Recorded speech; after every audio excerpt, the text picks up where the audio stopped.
할렐루야. 삶으로 드리는 1000번째 736번째 요한계시록 76강입니다. 오늘은 우리 믿는 자들이 죽어서 육과 영이 분리되면 가는 자리가 어디인가 생각하고 은혜를 나누고자 합니다. 천국, 낙원, 하늘이라는 단어로 표현이 되는데 믿는 자들의 죽음을 이 세 가지로 표현하는 것입니다. 첫째, 천국. 천국은 아람어 바실레이아 톤 우라눔, 이것을 번역하면 천국이 되는 것입니다. 천국은 어떻게 쓰였는가? 마태복음 19장 23절에서 24절을 보면 예수께서 제자들에게 이르시되 내가 진실로 너희에게 이르노니 부자는 천국에 들어가기가 어려우니라. 다시 너희에게 말하노니 낙타가 바늘귀로 들어가는 것이 부자가 하나님의 나라에 들어가는 것보다 쉬우니라 하신대. 아멘. 23절의 천국, 24절의 하나님의 나라는 동의어로 쓰였습니다. 같은 내용으로 쓰였다는 겁니다. 바실레이아 톤 우라눔, 하늘의 나라, 하나님의 나라, 이렇게 같이 있습니다. 유대인들은 하나님이라는 단어를 쓰지 않습니다. 하나님이란 단어를 하늘로 고쳐 썼습니다. 하나님의 나라, 하늘의 나라는 1층, 2층, 3층, 그래서 3층 공간을 하늘의 나라, 하나님의 나라라고 씁니다. 고린도후서 5장 8절에는 우리가 담대하여 원하는 바 차라리 몸을 떠나 주와 함께 있는 그것이라 그랬습니다. 몸을 떠나 육체적 죽음이죠. 우리가 육체적 죽음 후에 우리의 영혼은 주님과 함께 거한다 라고 표현하고 있습니다. 빌립보 1장 23절에는 내가 그 둘 사이에 끼었으니 차라리 세상을 떠나서 그리스도와 함께 있는 것이 훨씬 더 좋은 일이라 그렇게 하고 싶으나 아멘. 몸을 떠나 그리스도와 함께 있다. 죽은 자들의 영혼이 있는 곳이 천국입니다. 계시록 6장 9절에는 다섯째 인을 떼실 때에 내가 보니 하나님의 말씀과 그들의 가진 증거로 말미암아 죽음을 당한 영혼이 제단 아래에 있어 그랬습니다. 제단 아래에 있어라고 표현합니다. 계시록 7장 15절에는 그러므로 그들이 하나님의 보좌 앞에 있고 또 그의 성전에서 밤낮 하나님을 섬기매 보좌에 앉으신 이가 그들 위에 장막을 치시리니 그랬습니다. 이곳이 천국입니다. 천국이라는 단어가 있고 또 다른 단어로 낙원이라는 단어가 있습니다. 누가복음 23장 43절에 보면 예수께서 이르시되 내가 진실로 너에게 이르노니 오늘 내가 나와 함께 낙원에 있으리라 하시니라 그랬습니다. 낙원, 예수님도 완전한 사람입니다. 실제로 숨을 거두셨고 숨을 거둘 때에 육과 영이 분리가 됩니다. 그 전에 죽으시기 전에 강도에게 말했습니다. 오늘 너와 내가 낙원에 있으리라. 이것이 복이라고 말합니다. 당시 로마 시대의 로마 사람들은 자기들은 귀족이고 자기 속국 사람들은 천민으로 봅니다. 천민들은 비참하게 죽어야 귀족에게 도전을 안 한다는 겁니다. 그 사람들은 자기들이 지배하는 나라들은 사람들을 죽여도 비참하게 죽였습니다.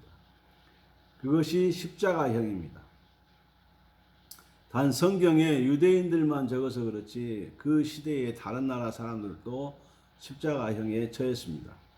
십자가형은 오랫동안 못 죽게 만드는 것입니다. 그래서 비참하게 죽이는 것입니다. 자기 민족들은 범죄하면 죽이고 사형시키는데 단두대에서 한 칼에 보냅니다. 교수형을 처했습니다. 어떻게 죽는가만 보아도 로마인이다 아니다라는 것을 알 수 있다고 지난 시간에 설명을 드린 바 있습니다. 바울은 로마 황제에게 대적하다가 죽게 됐습니다. 그때 바울은 나는 로마 시민권자다라고 하니까 십자가형에 죽이지 않고 바로 교수형에 처해서 죽입니다. 자, 빨리 죽는 것이 좋은 것인데 십자가형은 천천히 죽이는 것입니다. 그런 문화와 그런 상황에서 오늘 나와 함께 낙원에 있으리라 하면 좋은 것인 겁니다. 빨리 죽는다 얘기는 거죠. 자, 둘째, 그래서 죽은 자들의 영혼이 어디로 간다? 낙원에 간다 그렇습니다. 낙원은 헬라어 파라데이소스라고 설명을 드렸고 행복한 상태를 표현한다고 말합니다. 다시 말하면 의인들이 영과 육이 분리될 때에 행복하다는 겁니다. 자, 우리들은 슬픔에 젖어 있지만 사실은 슬퍼할 일이 아니다라고 지난 시간에 강조한 바 있습니다.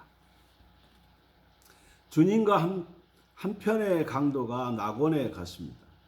고린도후서 12장 2절에 보면 내가 그리스도 안에 있는 한 사람을 아노니 그는 14년 전에 셋째 하늘에 끌려간 자라. 그가 몸 안에 있었는지 몸 밖에 있었는지 나는 모르거니와 하나님은 아시느니라 그랬습니다. 자, 그 사람이 한편 강도인 것을 얘기하고 있습니다. 셋째, 하늘에 갔다라고 표현합니다. 4절에 보면 그가 낙원으로 끌려가서 말로 표현할 수 없는 말을 들었으니 사람이 가히 이르지 못할 말이로다. 낙원이 나옵니다. 낙원은 역시나 행복한 상태, 샬롬한 상태를 표현하고 있습니다. 바울이 너무 행복하다 그랬습니다. 바울이 실제로 행복했습니까? 그건 아닙니다. 고린도후서 11장 25절에서 27절을 한번 보면 3번 태장을 맞고 1번 돌로 맞고 3번 파선하고 일주야를 깊은 바다에서 지냈으며 여러 번 여행하면서 강의 위험, 강도의 위험, 동족의 위험, 이방인의 위험, 시내의 위험, 광야의 위험, 바다의 위험, 거짓 형제 중에 위험을 당하고 또 수고하며 애쓰며 여러 번 자지 못하고 줄이며 목마르고 여러 번 굶고 춥고 헐벗었노라. 이 정도 되면 샬롬 했겠습니까? 그런데 바울은 행복했다고 말합니다. 그 속에 주님이 계셨기 때문에 그렇습니다. 말씀이 있었다는 겁니다. 짧은 인생 끝나면 어떻게 된다는 것을 알았기 때문에 그는 그렇게 행복했다고 표현하고 있는 겁니다. 오늘 우리는 여기에서 100분의 1도 안 되면서 왜 죽는다고 하는지 궁금합니다. 그래도 바울보다 낫지 않는가 하는 생각을 가져봅니다. 말씀이 없어서 그렇습니다. 어떻게 된다는 것을 알지 못해서 똑같은 상황을 가지고도 다르게 표현하는 겁니다. 똑같이 예수 믿는데 왜 그런가? 바울은 우리보다 주님을 더 많이 알았고 말씀을 더 많이 알아서 행복한 겁니다. 오늘날 세상의 조건이 좋으면 기분이 좋고 세상 조건이 나쁘면 기분이 나쁘고 그러면 믿는 사람이나 안 믿는 사람이나 무엇이 다른가? 성령을 모신 사람과 모시지 못한 사람과 무엇이 다른가? 성령의 사람은 달라야 합니다. 왜? 가는 곳이 다르기 때문에 그렇습니다. 사후가 다르다는 것을 우리가 알아야 합니다. 고린도후서 12장 1절에 보면 무익하나마 내가 부득불 자랑하노니 주의 환상과 계시를 말하리라. 아멘. 환상과 계시 이상 중에 갔다 왔다 그 얘기입니다. 그렇기 때문에 육체적 죽음을 경험하지 않고 셋째 하늘을 구경하고 왔다는 겁니다. 고린도후서 12장 2절에 보면 내가 그리스도 안에 있는 한 사람을 아노니 그는 14년 전에 셋째 하늘에 이끌려간 자라. 그가 몸 안에 있었는지 몸 밖에 있었는지 나는 모르거니와 하나님은 아신다 그랬습니다. 여기서 셋째 하늘과 낙원을 한 곳으로 설명을 합니다. 바울이 낙원이라는 셋째 하늘에 갔다 왔다 표현을 한번 보시면 자기 이야기를 하면서 사람들이 안 믿으니까 다른 사람 얘기하는 것처럼 얘기하는 겁니다. 그래서 우리를 하여금 믿게 만드는 겁니다.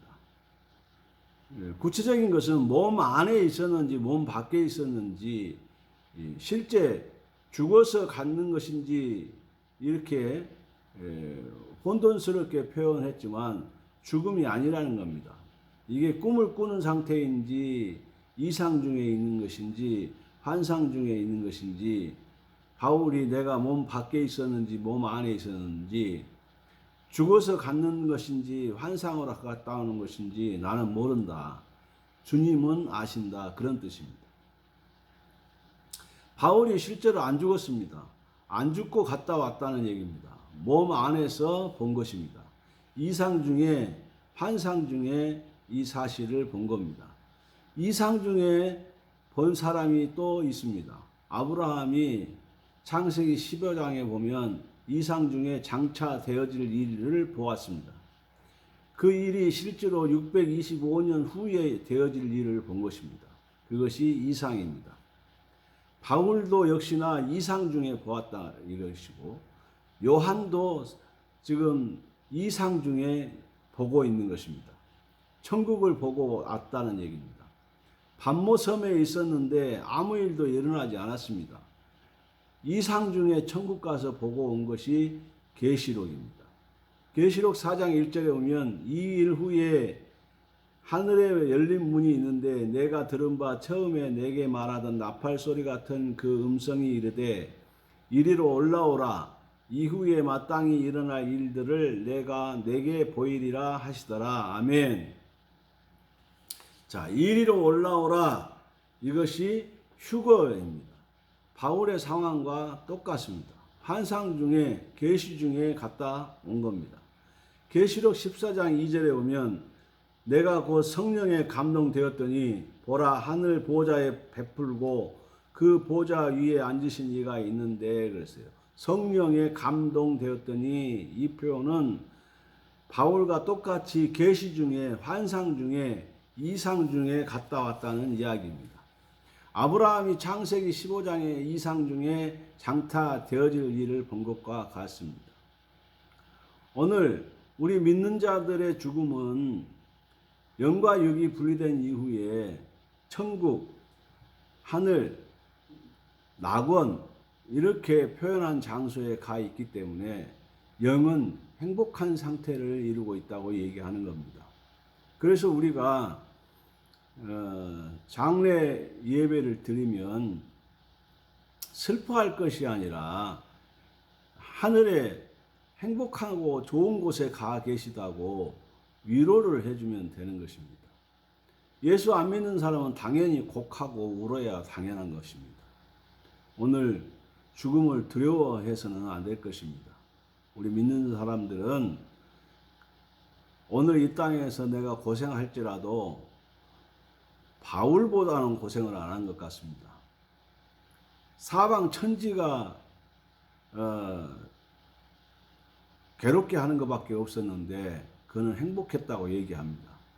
그건 왜 그렇습니까? 그는 하늘을 보았고 말씀과 함께 거하고 있기 때문에 그렇습니다.